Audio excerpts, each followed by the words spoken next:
Mr. Batten, good morning. Hello there. It's good to see you here. Yes. Thank you for coming. Can you, in few words, describe for our viewers what is your definition of Bilderberg? Well, I think that, of course, it's a group of the most powerful, richest people in the world who meet together for talks about, a very bland agenda that wouldn't be out of place on a school debating society. What do they actually say? We don't know. What decisions do they reach? We don't know.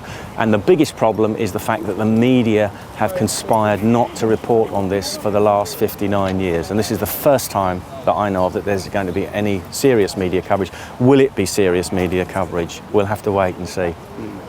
Mr. Barroso is supposed to be here today. I remember that in 2011 you made a question to the Commission to answer about the attendance in St. Moritz. Can you tell us about...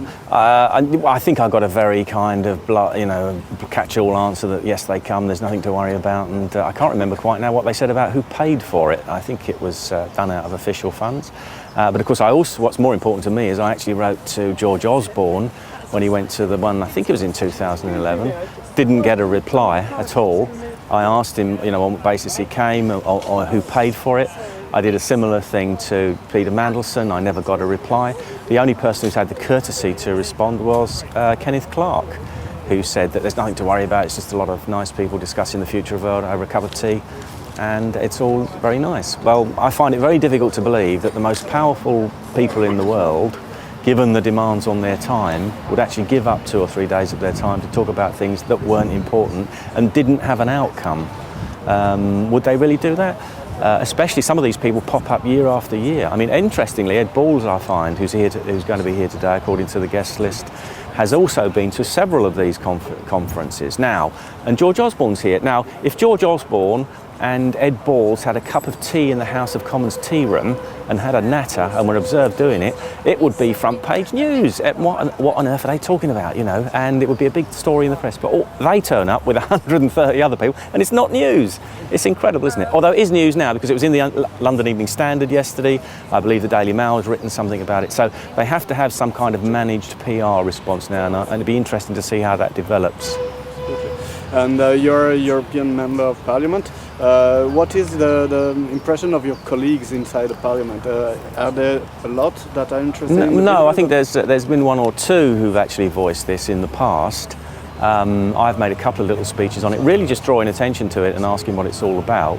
But I don't think the mainstream political parties, I don't want to do anyone a disservice, but I don't believe that Conservative, Labour or Lib Dems have said anything about this over the years. And I find it incredible because, I actually believe in democracy.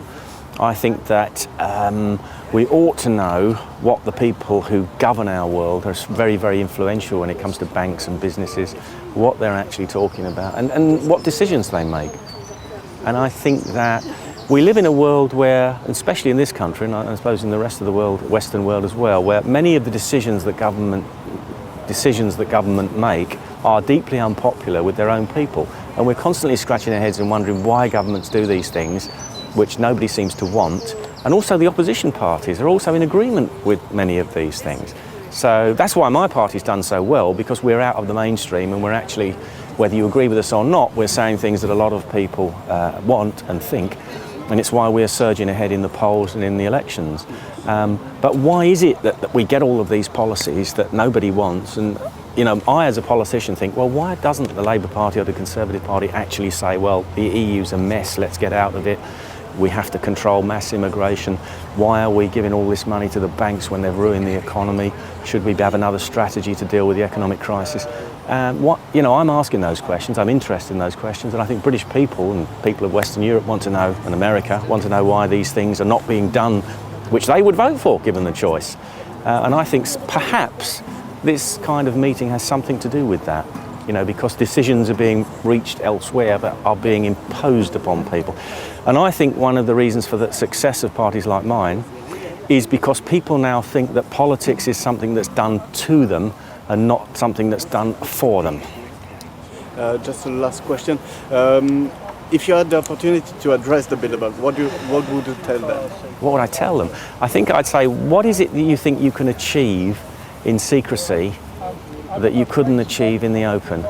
Because if you have the interests of the people at heart around the world, even if you need to have discussions under, Chatham House rules, at the end of those discussions, don't you think you would achieve far more by telling people what it is, or the conclusions that you've actually come to, and the recommendations that you would make on how to fix the world's problems? Because if you want to fix the world's problems, you have to get the people with you. You can't do it if they're not with you or they're against you. And you're talking about Chatham House rule.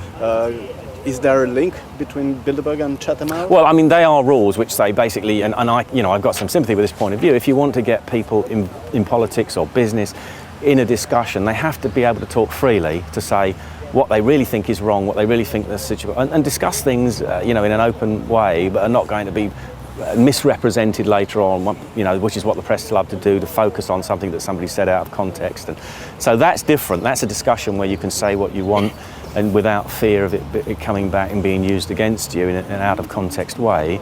But as I say, that's one thing for discussions. But if you're actually reaching decisions, which they say they don't, but you then make, or even recommendations about what public policy should be, I think people need to know what the basis of those recommendations are.